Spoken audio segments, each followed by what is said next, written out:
시청자 여러분 안녕하십니까? 이현주 전 의원이 국민의힘을 탈당을 했습니다. 이현주라는 정치인을 보면서 정치인에 대한 깊은 회의에 빠지게 됩니다.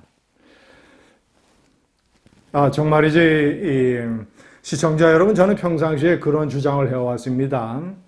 정치인에게 당적이라고 하는 것은 일종의 가족관계와 같은 것이다. 혈연과 같은 것이다. 그런 것을 끊어낼 때는 하늘이 무너질 만한 이유가 있어야 된다. 작은 이유로는 안 된다. 시청자 여러분, 이현주 의원은 3번 탈당의 기록을 세웠습니다. 최근에 제가 일본에 명기를 했습니다만은 매불쇼라고 하는 인터넷 팟캐스트 방송, 유튜브로도 방송이 되죠. 이 많은 구독자와 많은 조회수를 기록하고 있는 경박한 방송이 있습니다. 한마디로 제가 더 이상 설명을 안 해도 잘 아실 겁니다. 경박한 방송. 그저 이 작은 꼬투리 잡아가지고 윤석열 정권 대통령 조롱하고 김건희 여사 매도하고 조롱하고 변희재, 이현주, 김용남 이런 인물들이 출연을 해서 그런 아주 제가 이 경박하다라는 이 단어 하나에 모든 것이 다 포함이 되어 있습니다. 이런 방송에 출연을 해서 윤석열 정권의 작은 실수 이런 것들 잡아서 비난하고 조롱하고 매도하는 일에 이현주 전 의원이 적극적으로 가담을 하길래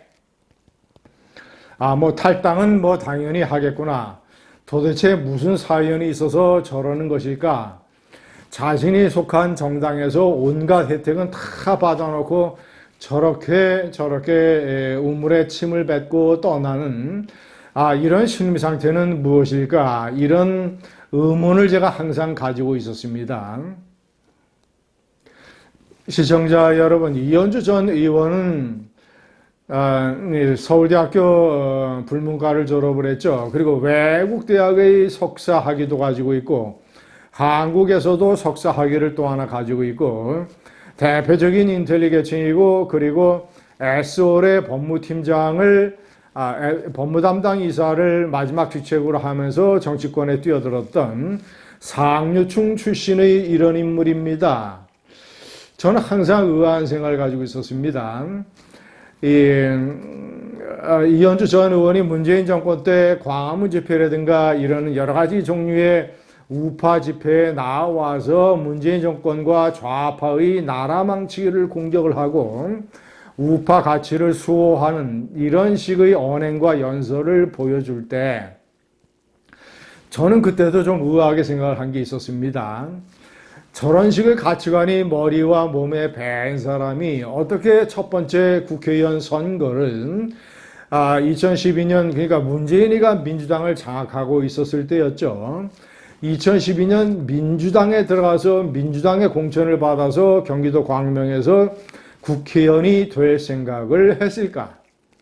당연히 저런 가치관과 인생관과 세계관을 가지고 있는 여성이라면 그리고 학력과 또는 여러 가지 이런 배경, 집안 배경 이런 것들이라면 당연히 우파적 가치의 연장선상에서 보수 우파 정당을 택하는 것이 이 자연스러운 일일 텐데 민주당을 택해서 국회의원이 됐고 또 그 민주당에서 또 한 번 국회의원이 됐고 근 7년, 8년 동안이나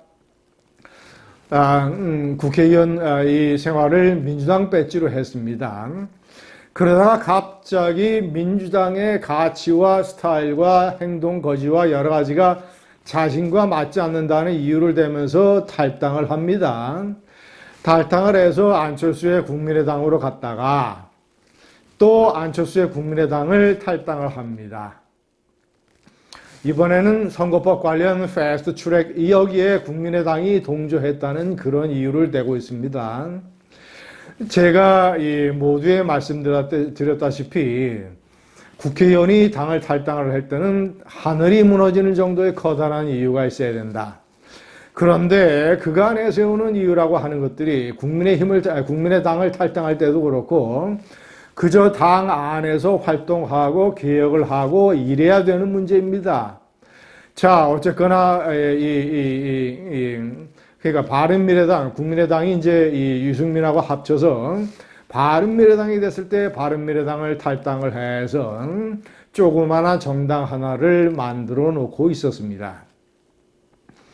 자, 4년 전에 이제 자유한국당이 당명도 미래통합당으로 바꾸면서 안철수당, 유승민당, 이 하태경 의원, 이준석 이런 사람들을 다 끌어들이는 일종의 잡탕밥을 만들었을 때 그때 조그만 정당의 당대표 자격으로 합류를 하면서 미래통합당을 창당하는 준비위원장이라는 중책까지 혜택을 받게 됩니다. 시청자 여러분, 그리고 더한 것은 미래통합당 보수 우파의 텃밭이라고 할 수 있는 부산 남구 을의 공천을 받습니다. 자, 그래서 부산의 선대 본부장을 맡게 되기도 하고, 시청자 여러분, 그런데 그런 선거에서 민주당 후보에게 패배했습니다. 당시 부산의 18개 지역구 중에서 민주당이 3개를 가지고 갔는데 그 3곳 중에 하나가 부산 남구 을의 이연주 지역구였습니다. 그는 당으로부터 혜택을 받아서 부산에 공천을 받아서 부산에 출마를 하는 이런 혜택을 받았고, 그런데 그런 텃밭 부산에서 패배를 하는 이런 부담과 빚을 당에 안겨줬습니다. 그러면 어떻게 행동을 해야 됩니까? 자신이 그 빚을 갚기 위해서 열심히 이 민주당 이 거대 야당 세력이 부당하게 윤석열 정권과 국민의힘을 공격하는 데에 맞서서 자신이 과거에 문재인 정권 때 광화문 집회라든가 이런 데서 보여줬던 그런 투사 역량을 발휘해서 문재인 정권의 칼을 빼들고 싸우는 그런 여전사 역할을 해야 부산 패배에서 자신이 진 채무를 조금이라도 갚는 행동이 아니겠습니까? 자, 그런데 거꾸로 윤석열 정권이 들어서고 나서 얼마 뒤있지 않아서 반윤석열로 돌아서 자, 이 탈당의 변이 무슨 윤석열 정권이 모든 책임을 문재인 정권에 뒤집어 씌우고 내로남불하고 운동권 특혜 정치를 청산하는 것보다 윤석열 정권의 검찰 정치를 청산하는 것이 더 중요하다, 이런 해괴망측한 논리를 대고 있습니다. 시청자 여러분, 윤석열 대통령은 불완전한 인간이고 국민의힘은 불완전한 정당입니다. 실수도 많고 흠집도 많고 이렇습니다.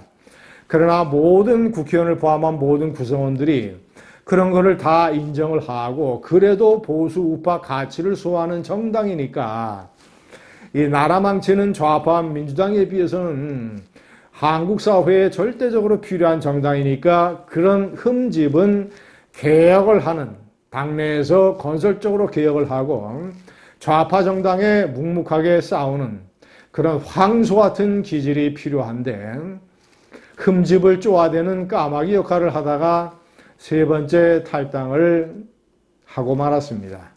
감사합니다.